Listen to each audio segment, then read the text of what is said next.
this is the key question.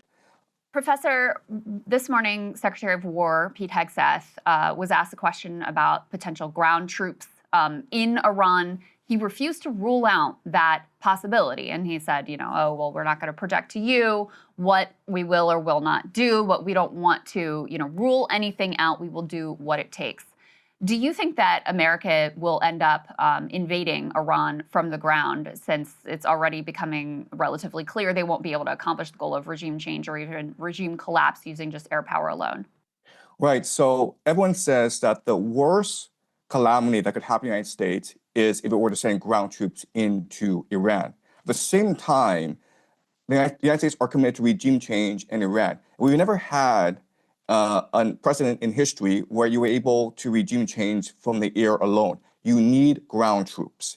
And so unfortunately, what's going to happen over the next few months is that pressure will build on America to send ground troops, especially from the GCC countries and from Israel, which are being pouted right now by the Iranians. So remember that if the GCC countries, Saudi Arabia, Qatar, UAE, Bahrain, if they go, then the petrodollar goes with them. So the Americans need to protect these countries, and these countries are going to demand that either the Americans bribe the Iranians to cease, and this is like $5 trillion in indemnity, okay?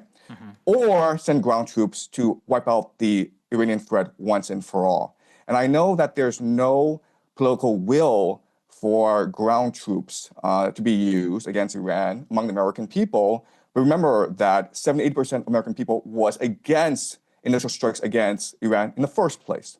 Right. And one of the things that really comes into question, I think, with all of this, sir, when we're looking at the geopolitical picture and the sacrificing in much of this from the United States on behalf of Israel, is kind of a question as to who and what wanted this. We were actually curious for your view on a disputed report here from the Washington Post. We can put it up here on the screen, F3. A push from the Saudis. Israel helped move Trump to attack Iran. Now, this has been internally disputed by Saudi Arabia, saying that they did not push the Trump administration to attack Iran. However, this is clearly an authorized leak from our own government, trying to at least lay some of the blame on behalf of the GCC. What do you make of this analysis and of this narrative that Saudi Arabia was also trying to be behind this push to bomb Iran?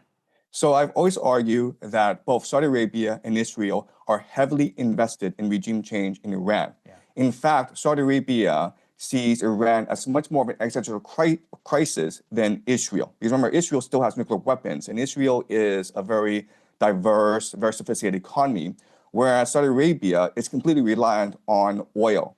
And it's always had problems with Iran because Iran is a theocracy opposed to the Saudi monarchy. Iran funds and equips the Houthis, which have been antagonistic towards Saudi Arabia for the longest time. And right now, the Saudi economy is suffering. It's been trying to pivot towards more of a tourist economy. That's why they brought in Ronaldo. That's why they're switching to e-gaming. That's why they're building something called a line, NEOM. And all these things are not working out. So they need to be able to control the oil resources of the entire Middle East if they are to survive and thrive as a nation. So I do believe that this reporting is credible, even though it does make Saudi Arabia look bad. But remember, Saudi Arabia says that they wanted peace, but they are helping the Israelis and the Americans attack Iran right now because they're allowing the Israelis and Americans to use Saudi airspace. So help us understand, because it still feels to me like there's some pieces that don't totally add up. You had, in advance of this war on Iran, you had top military brass, up to the chairman of the Joint Chiefs of Staff, saying, this is a really bad idea. We are not ready for this. All the math on the interceptors that's been talked about for months at this point. And yet Trump still decided to go ahead.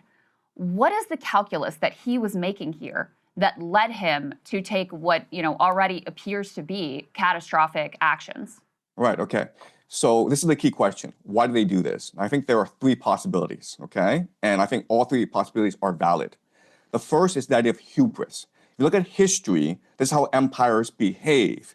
So the Mindoro kidnapping was quick, successful, and it was adrenaline rush for Trump. And that made him overconfident in the capacity of the American military. Okay, so hubris is a factor, and we see this throughout history. Why did Hitler invade Stalin? Because he conquered Europe really easily, and he thought it was invincible, right? And that led to the destruction of the German army in the Soviet Union. So hubris is a factor. Then you have to look at internal political calculus, where even though America does not benefit from this war against Iran, Trump himself personally benefits. Why? Because the Saudis and the Israelis are bribing him to attack Iran. Remember that the Saudis invested $2 billion in the private equity fund of Jared Kushner, who is the son-in-law of Donald Trump. And the Israelis, through Miriam Adelson, have been financing Trump's political career, right? So Miriam Adelson, a few months back, said that she will put up $250 million if Trump were to run a third term. So Trump is getting a lot of financial and political support from the Saudis and the Israelis.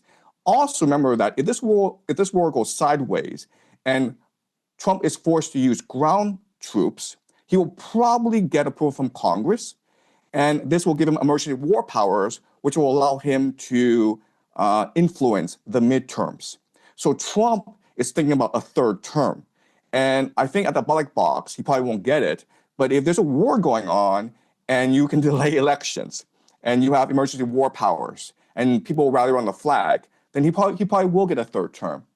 And the last factor that is very important is the eschatological factor, where if you look at the Epstein files, it's clear that we are run by secret societies. It's clear that the world is run by these individuals who have a lot of power. We don't know who they are, but they control the military. They control the national security apparatus. And these people, there are different names for these people. You can call them the Illuminati. And the Illuminati are composed of three major groups, okay? You have the Jesuits, who control the Vatican. You have the Septine Frankists, which control the modern state of Israel today. And you have the Freemasons, which control the national security apparatus of the United States. And they believe that Israel, this war in the Middle East, is key to the end times in creating heaven on earth. So it's almost like a script that they're following, even though it doesn't make any geopolitical sense. Okay, so I would say that these three are the best reasons why this is happening.